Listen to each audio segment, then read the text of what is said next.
अस्सलाम वालेकुम फ्रेंड्स, क्या हाल है आपका। उम्मीद करता हूँ कि आप सब ठीक ठाक होंगे, फिट फाट होंगे और अपने कामों में अच्छी तरह बिजी होंगे। तो आज की मेरी वीडियो का जो टॉपिक है वो है कि हज़रत मोहम्मद सल्लल्लाहु अलैहि वसल्लम ने कौन से 4 जानदारों को मारने से मना फरमाया है। तो आज की वीडियो में मैं आपको यही बात बताऊँगा, तो वीडियो शुरू से एंड तक पूरी देखिएगा ताकि आपको पूरी मालूमात मिल सके। तो चलते हैं वीडियो की तरफ। तो वीडियो स्टार्ट करने से पहले आपसे एक छोटी सी रिक्वेस्ट है कि मेरे चैनल नोमी के पेरेंट को सब्सक्राइब ज़रूर कर लें और साथ में बेल आइकन को भी दबा दें ताकि मैं जो भी नई वीडियो लेके आऊँ आप तक सबसे पहले पहुंच सके।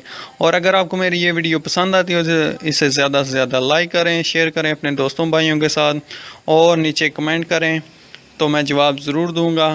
तो चलते हैं वीडियो की तरफ।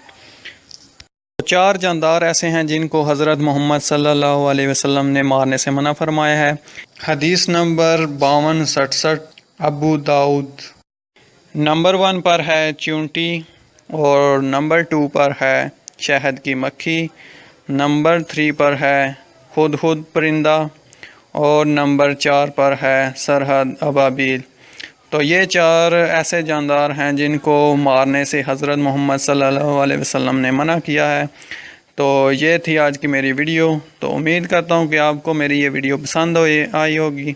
अगर आपको मेरी ये वीडियो पसंद आई है तो इसे ज़्यादा से ज़्यादा लाइक करें, शेयर करें अपने दोस्तों भाइयों के साथ और मेरे चैनल नोमी के पेरेंट को सब्सक्राइब करना मत भूलिएगा। दुआओं में याद रखिएगा, अपना ख्याल रखिएगा। अल्लाह हाफिज़।